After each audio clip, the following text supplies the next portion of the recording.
Welcome to the DoubleACS Daily News. Now that the 2020 census is complete, there has been some electoral redistricting and changes in representation.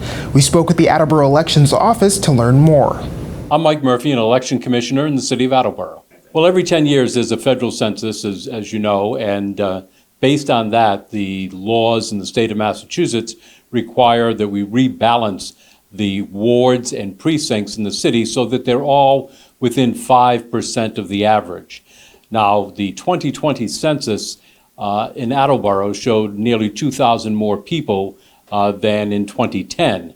But of course, the changes weren't distributed evenly across the city. So what we had to do as election commissioners is go in and make sure that all precincts and wards were within 5% of the average. This did not require a significant number of changes in Attleboro because the number was not that great. Most of the changes occurred within the same ward. For example, in Ward 4, if you were in Ward 4A or rather 4B and you lived on Slater Street, you're probably now in 4A. So a large section of Slater Street just went from 4B to 4A. You'll still be voting at the same place at La Salette. The ballots will be the same because you're in the same ward. Now, in a few cases, especially around the edges of wards, for example, Ward 1 along Lower County Street, a lot of that moved into Ward 2. So there are some instances in which people will change wards. The Election Commission will be sending out a postcard to every voter in the city of Attleboro, notifying them where their ward and precinct is. And again, as I mentioned, if you're in the same ward but have just changed precincts, the voting place doesn't change. So the voting places for the coming year are the same as they were for the city election last year and the same as they were for the state election the year before.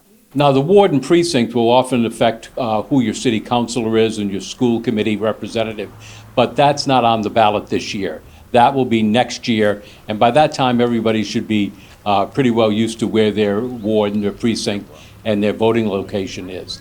There are a couple of impacts this year, though, as well.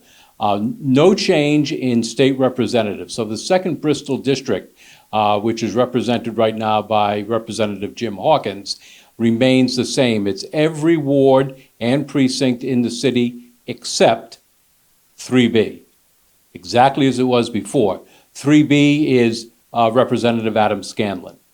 Now on state senator, however, it's a large change.